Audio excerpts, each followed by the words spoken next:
Nagsimula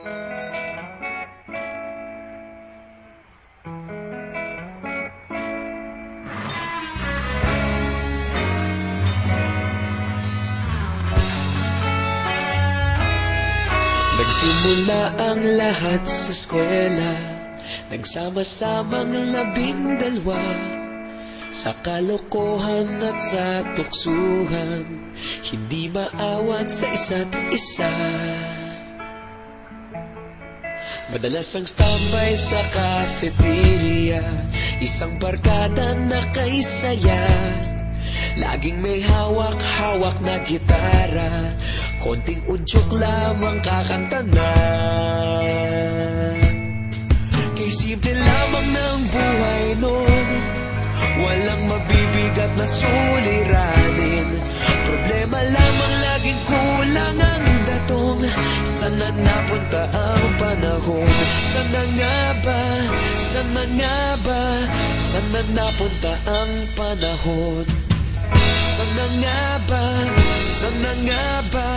Sana napunta ang panahon? Sa unang ligaw kayo'y magkasama, magkasabwat sa pambobola. Walang sikreto kayong tinatago, okay sarap ng samahang barkada. Nagkawatakan na sa kolehiyo, kanya-kanya na ang lakaran. Kahit minsanan na lang kung magkita, pagkakaibigay hindi nawala. At kung saan na napadpad ang ilan, sa dating eskwela meron ding naiwan.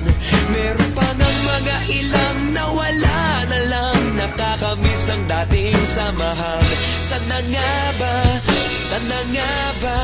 Sana nga bang barkada ngayon? Sana nga ba? Sana nga ba? Sana nga bang barkada ngayon?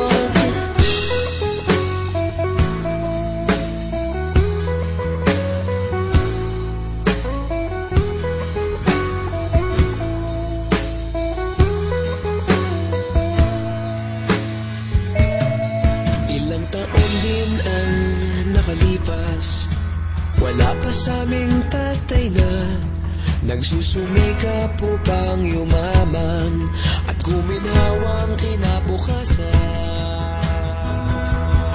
Paminsan-minsan kami nagkikita, mga naiwan at natira, at gaya nung araw namin sa eskwela, pag magkasama'y nagwawala.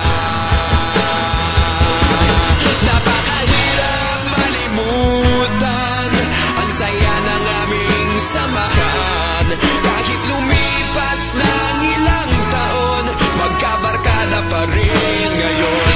Magkaibigan, magkaibigan, magkaibigan pa rin